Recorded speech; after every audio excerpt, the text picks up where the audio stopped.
everybody and welcome back to Redline, and today we have this BMW M8 Competition on test. Now I've been driving it for the best part of a week, and even though I've really been enjoying my time with it, this car does have a bit of an issue, and that is the price. So I think what we're going to do in this video is explore what I like about this car, what I think needs some improving, and whether it can live up to its base price of £138,000, or in the case of this car with options on it, £158,000. So with all that said, let's get into the video and review this car. The purpose of this car is twofold really. It's supposed to be a sports car. When BMW launched this car, they spoke a lot about the Porsche 911 as being a competitor, but it also needs to be a comfortable cruiser. It's a big coupe, and for me it has luxury car vibes about it. So I think what BMW have tried to create here is a car that sort of melds together performance and sporting pretense with lots of refinement and luxury. And from a luxury point of view, I think they've done quite well. For me, in terms of this interior, this car bridges the gap between your standard premium vehicle and something that is quintessentially luxury, like a Bentley Continental GT. The materials are great, it's built really well, but there's just a plushness to it that I don't think you get in, shall we say, a normal premium vehicle. And there's some attention to detail in here that, again, I don't think you get from a car in that category. So I really like this cabin, lots of really lovely finishes. Like I say, the leather's great. You've got these beautiful Bowers & Wilkins hi-fi. I really love that there's only 2 screens in here. It's not overloaded with technology like you get in some Audis and some, Mercedes cars. So yeah, really lovely cabin, really lovely place to spend time. In terms of sportiness, there's plenty to discuss here. So as with every modern BMW, or M car rather, we have these M1 and M2 buttons on the steering wheel. And what you can do is you can map your individual driver preferences to each one. So I have M1 set up as like a maximum attack mode, and then M2 set up as a much softer, daily, more usable driving mode that doesn't do anything to sort of spur you on. So you can pick your individual setup options. So they range from efficient, sport, and sport plus. So in M1, I've got the engine in sport plus, the chassis in sport, so that the ride's a bit more compliant, and then the steering in sport, brakes in sport, and then the MX drive system in four-wheel drive sport. So it sends a bit more of the power to the rear. And then, like I say, M2, just everything back into efficient and comfort. Despite weighing 1,960 kilos, this car is actually quite light on its feet. You never quite get away from the mass of the vehicle, but it certainly doesn't feel like pretty much a 2-ton car to drive. And there are aspects of this driving experience from a sporting point of view that I really enjoy. So first of all, the straight line performance in this thing is absolutely mega.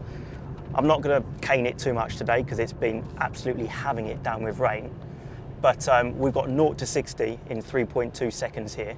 If you have this car with the limiter taken off, it's about 190, 191 miles an hour on the top end. So really, really fast car. And the torque comes in from 1800 RPM as well. So you've got a really lovely spread of performance sort of across the rev range. The weight distribution's really good.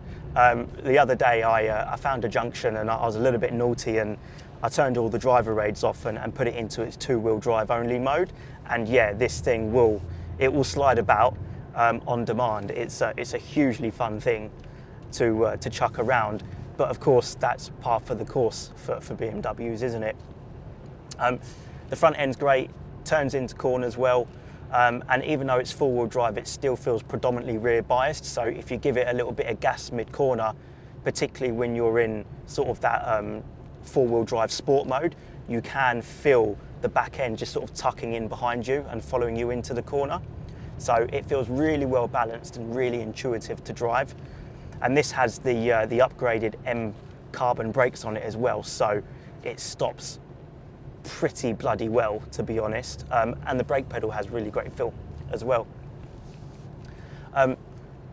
Couple of things that I'm not so keen on. So first of all, the steering, it's just a little bit too light for my liking.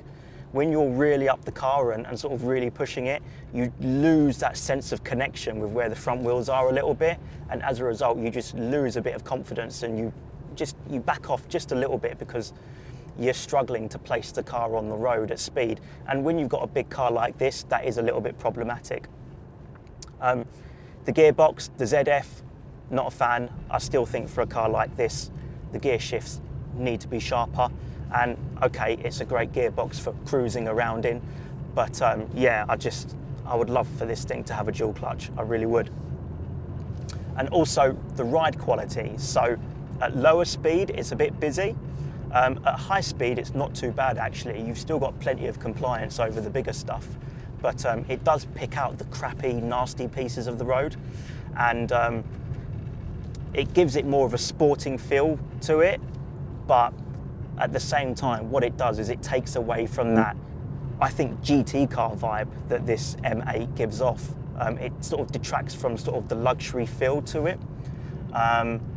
And yeah, I just wish it was a little bit more supple. But other than that, it's a really great all-rounder. You can go cruising in it. You can spend plenty of time in here. It's really lovely. And when you find a good back road, you can have a huge amount of fun in it as well. It's not the best sports car, nor is it the best cruiser. So it's sort of a mesh of the two. Let's wrap this up and return to the subject of price, because it is a significant talking point when discussing this car. Like I said before, 158 grand with the options. This is a heck of a lot of money. And we have to ask ourselves, is it actually worth that? Does this feel like 160 grand's worth of BMW? In a word, no, but it depends on how you buy the car. And what I mean by that is that if you were looking at one of these to make a cash purchase, you would quite frankly have to be out of your mind, because, well, I went on Auto Trader and I found Bentley Continental GTs, which are a couple of years old with a few thousand miles on the clock, for around 160 grand. And whichever way you swing it, this is lovely, but it's not a Bentley Continental GT. So that's a no. But if you're buying with finance, then the story is quite different. So I spec'd this car on the BMW configurator, and it took me through to the finance section of the website. And I've done some man maths, and basically what it offered me was, with a 23 grand down payment on the car, plus a £21,000 deposit contribution from BMW, you can have this car for just over £1,600 a month on a 4-year PCP, with a balloon payment of £50,000 at the end. Now, this is not financial advice, but that makes a lot more sense to me. And you know what? I went back onto Auto Trader and I looked for 4-year-old versions of this car. And obviously we don't know which way the car market's going to go, but if you keep within your mileage quota of 10,000 miles a year, I suspect that at the end of that 4-year period, you'll still have a bit of equity in the vehicle to play with when you want to trade up and buy your next one. So, is it worth spending £160,000 worth of cash money on? No. Is it worth spending 1,600 quid a month over the next 4 years for a lovely BMW M8 Competition like this? I wouldn't complain. I mean, maybe it is still a little bit toppy, but it's not that bad. And you know what? One thing I will say, over my time driving this car, it's just gotten under my skin. I've enjoyed driving it just that little bit more and more and more every time I've gotten into it. And I'm actually quite taken with it. I've enjoyed it. Lovely interior, really sporty. I wish BMW leaned into sort of the GT car aspect of this a little bit more and just maybe made it a little bit plusher, and the ride quality just that little bit more supple. But as an all-rounder, it's good fun and I like it a lot. So, with that said, thanks to BMW for sending us the car for review. Thanks for watching this video, and if you liked it, please obviously like the video, subscribe subscribe to the channel, and we'll see you in the next one.